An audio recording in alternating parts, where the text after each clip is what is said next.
नमस्कार, मैं हूं स्वप्निल वर्मा और आप सभी का स्वागत है इवनिंग न्यूज में। सबसे पहले रुख करते हैं आज से जुड़ी बड़ी खबर का। मणिपुर हिंसा में जमीनी हालातों को जानने के लिए विपक्षी दलों के 21 सांसदों का प्रतिनिधिमंडल शनिवार को मणिपुर पहुंचा। 2 दिवसीय इस दौरे पर डेलीगेशन ने चुराचांदपुर में हिंसा प्रभावित लोगों से मुलाकात की। 16 विपक्षी दलों का डेलीगेशन राहत शिविरों में जाकर और साथ ही तमाम हिंसा प्रभावित लोगों से भी मिला और साथ ही ये दल सोमवार को संसद में जानकारी देगा। वहीं मणिपुर की राज्यपाल ने भी आज हिंसा प्रभावितों के साथ मुलाकात की है। देखिए, जो जिन लोगों से मिला हमने सबको यही बात कह रहे हैं, सब ठीक हो। हिंदुस्तान या इंडिया ना उसका विशाल हृदय है, सरकारें आती जाती है। हमने सिर्फ इनसे कहा, थोड़ा सुना और कहा कि सब ठीक होगा।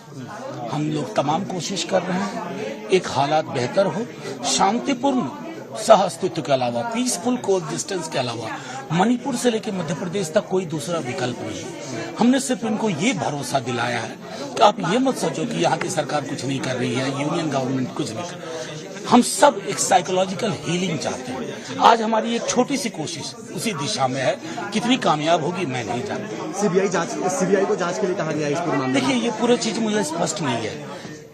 दोष किसका, फोटो लेने वाले का या कृत्य करने वाले का, कुकृत्य करने वाले का? इसको क्राइम अगेंस्ट ह्यूमैनिटी के नजरिए से देखा जाना चाहिए। उसके बाद जो भी इन्वेस्टिगेटिव एजेंसी है, नजरिया वो होना चाहिए, क्योंकि जेनोसाइडल इंटेंट में देख रहा हूँ। सर, सेंट्रल मिनिस्टर कहते हैं कि इंडिया पश्चिम बंगाल और राजस्थान को नहीं जाता है, यहाँ क्यों? अगर नरसंहार वाली परिस्थिति भगवान न करे कहीं है, अगर होगी तो वहां भी जाएंगे। लेकिन अभी इस तरह के बयान पर मैं कहना चाहूंगा, गेट वेल सून। आप लोग बीमार हो रहे हैं। संसद में आपको लगता है कि आगे आपकी इस विजिट के बाद कुछ असर निकलेगा? ये किसके अपील करेंगे? प्रधानमंत्री जी से ना। और किससे अपील करने का मतलब? मेरे भी प्रधानमंत्री हैं, देश के इनके प्रधानमंत्री। इन्हें नहीं पता कि प्रधानमंत्री जी को बोलना चाहिए? उनके विवेक पर छोड़ता हूं। अब रुक करते हैं अगली खबर का। राष्ट्रीय शिक्षा नीति 2020 की तीसरी वर्षगांठ के मौके पर शनिवार को प्रधानमंत्री मोदी ने शिक्षा समागम का उद्घाटन किया। आपको बता दें, पहली राष्ट्रीय शिक्षा नीति 1968 में लागू हुई थी। दूसरी बार 1986 में आई थी, जिसे 1992 में संशोधित कर दिया गया था। पहला एनईपी कांग्रेस के शासन के दौरान लागू हुआ था। यह कार्यक्रम 29 जुलाई से शुरू होकर 30 जुलाई तक चलेगा। कार्यक्रम का आयोजन भारतीय मंडपम में किया जा रहा है। इस दौरान पीएम मोदी ने कहा कि शिक्षा ही है जिसमें देश का भाग्य बदलने की सबसे ज्यादा शक्ति होती है। आज 21वीं सदी का भारत जिन तमाम लक्ष्यों को लेकर आगे बढ़ रहा है, उसमें हमारी शिक्षा व्यवस्था का बहुत बड़ा महत्व है। काशी के रुद्राक्ष से लेकर इस आधुनिक भारत मंडपम तक अखिल भारतीय शिक्षा समागम की इस यात्रा में एक संदेश भी छिपा है। ये संदेश है प्राचीनता और आधुनिकता के संगम का। यानी एक और हमारी शिक्षा व्यवस्था भारत की प्राचीन परंपराओं को सहज रही है, आधुनिक साइंस और हाईटेक टेक्नोलॉजी इस फील्ड में भी हम उतना ही तेज। पंजाब के स्कूल ऑफ एमिनेंस के 18 स्टूडेंट्स चंडीगढ़ के शहीद भगत सिंह अंतर्राष्ट्रीय हवाई अड्डे से श्रीहरिकोटा के लिए रवाना हुए, जहां ये सभी सरकारी स्कूलों के छात्र रविवार को इसरो द्वारा लॉन्च किए जा रहे rocket PSLV C56 DSSAR mission को देखेंगे। शिक्षा मंत्री हरजोत सिंह बैस ने ट्वीट कर इसकी जानकारी दी है। आपको बता दें, इससे पहले जुलाई की शुरुआत में SOE के 30 छात्रों ने ही चंद्रयान 3 का प्रक्षेपण भी देखा था। अब चलते अगली खबर की तरफ। पंजाब का सियासी तापमान उस समय बढ़ गया जब शिरोमणि अकाली दल के नेताओं ने पंजाब के राज्यपाल बनवारी लाल पुरोहित के साथ मिलकर मुलाकात की। इस डेलीगेशन में बिक्रमजीत सिंह मजीठिया, दलजीत सिंह चीमा शामिल रहे। 5 सदस्यीय दल ने राज्यपाल को ज्ञापन भी सौंपा। आपको बता दें, शिरोमणि अकाली दल ने पंजाब सरकार के खिलाफ विरोध प्रदर्शन करने की घोषणा की है।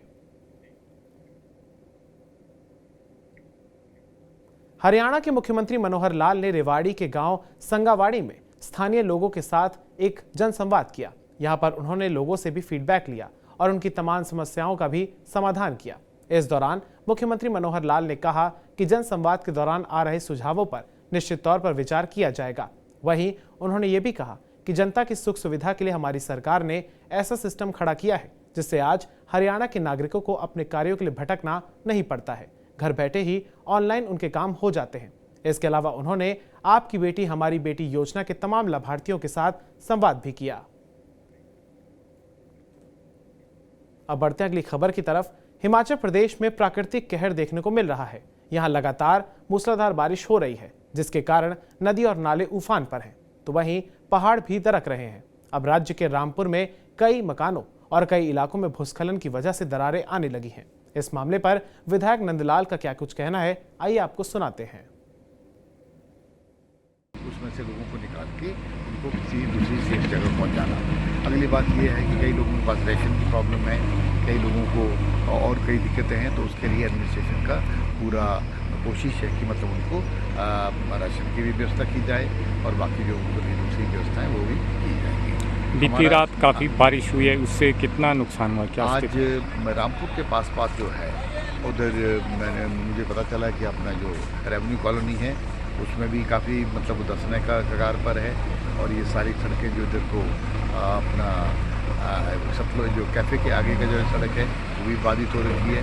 तो PWD के जो लोग हैं लगे हुए हैं उसमें मशीनों से उसको साफ किया जा रहा है। सारी जो हमारी जो ज़्यादा नुकसान है, नुकसान तो हर जगह ही है, लेकिन नंगपी में अगर देखें तो अब सबसे ज़्यादा नुकसान खड़ान का है और अड्डू का है, बाकी दूसरी पंचायतों का भी है, और जबाल्डा में बहुत बड़ा नुकसान हुआ है। और इसी तरह से हमारे यहाँ 15-20 में जो कंधार है, कंधार में क्लाउड बर्स्ट से भी काफ़ी नुकसान हुआ है। उसके बाद जो कोट गांव है 15-20 में वो भी पूरा रसने के कगार पर है। उच्ची का जो पूरा एरिया है दोपता से लेकर नीचे तक वो पूरा जो है सिंकिंग एरिया हो चुका है, और उसमें लोगों को शिफ्ट करने की जो कोशिश है वो जारी है, और हमारी कोशिश रहेगी आज। अब बढ़ते हैं जम्मू कश्मीर से आई इस जरूरी खबर की तरफ। जम्मू कश्मीर में आतंकवाद और आतंकवादियों के मददगारों पर शिकंजा कसने का सिलसिला लगातार जारी है। शनिवार को राज्य जांच एजेंसी यानी SIA ने नार्को आतंकवादी रफीक लाला से संबंधित मामले में पुंछ इलाके में उसके ठिकानों पर छापेमारी की है। जम्मू कश्मीर में लगातार मौसम का कहर जारी है। आसमान से बरसती हुई आफत के कारण फिर से भारी तबाही हुई है। जहां एक तरफ उधमपुर के रामनगर में फ्लैश फ्लड के कारण पुल टूट गया, तो वहीं गांदरबल जिले के एक गांव में बादल फटने से कई घरों को नुकसान पहुंचा है। भारतीय जनता पार्टी ने केंद्रीय पदाधिकारियों की घोषणा कर दी है। इस घोषणा के साथ ही पार्टी ने राष्ट्रीय उपाध्यक्षों, राष्ट्रीय महामंत्रियों, राष्ट्रीय सह संगठन महामंत्रियों, राष्ट्रीय सचिवों और कोषाध्यक्ष के नामों का ऐलान कर दिया है। बीजेपी अध्यक्ष JP नड्डा द्वारा जारी की गई केंद्रीय पदाधिकारियों की लिस्ट में 13 राष्ट्रीय उपाध्यक्ष और 8 राष्ट्रीय महामंत्री बनाए गए हैं। बीजेपी ने 13 में से 2 मुस्लिम नेताओं को भी राष्ट्रीय उपाध्यक्ष बनाया है। वहीं पंजाब से तनुर चुग, महाराष्ट्र से विनोद तावड़े, राजस्थान से सुनील बंसल और तेलंगाना से संजीव बंदी को राष्ट्रीय महामंत्री बनाया गया है। पार्टी के वरिष्ठ नेतृत्व, देश के प्रधानमंत्री आदरणीय नरेंद्र मोदी जी, देश के गृह मंत्री अमित शाह जी और पार्टी के राष्ट्रीय अध्यक्ष और संगठनकर्ता श्री JP नड्डा जी ने जो जिम्मेवारी दी है, हम सब लोग उस जिम्मेवारी को पूरी मेहनत के साथ, मेहनत की प्रकाष्ठा के साथ अपनी दिल से इसको पूरा करेंगे, और पार्टी के बड़े वरिष्ठ नेतृत्व का मार्गदर्शन और उनका सहयोग निश्चित रूप से जो लक्ष्य हम सबके सामने है 2023 के 4-5 विधानसभा चुनाव का और 2024 के लोकसभा चुनाव का, निश्चित रूप से भारतीय जनता पार्टी राष्ट्रीय जनतांत्रिक गठबंधन विजयी होगा। जम्मू कश्मीर के श्रीनगर में 33 वर्षों के बाद बीते गुरुवार को 8वीं मुहर्रम का जुलूस निकाला गया था, जिसके बाद शनिवार को 10वें मुहर्रम के मौके पर जुलूस निकाला गया, जिसमें उपराज्यपाल मनोज सिन्हा भी शामिल हुए। श्रीनगर के साथ साथ अन्य जिलों में भी मुहर्रम को लेकर जुलूस निकाले जा रहे हैं, जिसके मद्देनजर घाटी में सुरक्षा व्यवस्था को और भी ज्यादा मजबूत किया गया है। साथ ही स्थानीय लोगों को सतर्क रहने का मौका दिया गया है। अब बढ़ते हैं अंतिम खबर की तरफ। इन दिनों बारिश और उमस के बीच बीमारियां बढ़ने लगी हैं। अस्पताल में मरीजों की संख्या लगातार बढ़ रही है। पिछले कुछ दिनों से जम्मू में आई फ्लू का प्रकोप लगातार बढ़ रहा है। एक दूसरे के संपर्क में आने से लोगों में आई फ्लू का संक्रमण भी तेज बढ़ गया है। वहीं स्वास्थ्य विभाग और प्रशासन अलर्ट मोड पर है। जम्मू के सबसे बड़े अस्पताल में तकरीबन 80 से 90% लोग आई फ्लू के चेकअप के लिए आ रहे हैं। TV9 से बातचीत करते हुए आई डिपार्टमेंट के HOD डॉक्टर अशोक शर्मा का कहना है कि उनके पास हर दिन 80 से 90% आई फ्लू के केसेस आ रहे हैं। सुनिए डॉक्टर साहब ने बचाव के क्या क्या तरीके बताए हैं। भी पेशेंट लगभग अभी आ रहे हैं वो आई फ्लू के ही है। 90% पेशेंट आज सुबह से हमने देखे हैं वो आई फ्लू के ही ये हैं। पिछले एक हफ्ते से ऐसे ही आ रहा है। पिछले कोई हफ्ते दो हफ्ते से स्टार्ट हुआ था। पहले स्टार्ट हुआ था कि बच्चे आ रहे थे स्कूल से, उनका गला ख़राब था, बुखार था और आंखें लाल हो रही थी, तो फेरिंगो कंजक्टिवल फीवर कहते हैं। उसके बाद उन्होंने जब स्कूल से लाया, अपने पेरेंट्स को, ग्रैंड पेरेंट्स को भी देना शुरू किया, तो अब ऑलमोस्ट एक एपिडेमिक है। एपिडेमिक का मतलब है कि काफ़ी सारी हमारी पॉपुलेशन इसमें इन्वॉल्व हो गई एक है। आखिरी सवाल, जितने भी आपके पास पेशेंट आ रहे हैं, क्या एज ग्रुप में ज़्यादा देखा जा रहा है ये फ्लू? देखो, स्टार्टिंग में तो ये बच्चों में से शुरू हुआ था। जो सोशली एक्टिव ग्रुप होता है, जैसे बच्चे स्कूल जाते हैं, इकट्ठे बैठते हैं, इकट्ठे खेलते हैं, तो अब ये इसमें कोई एज ग्रुप नहीं है, किसी भी एज ग्रुप में है। All age groups are involve no.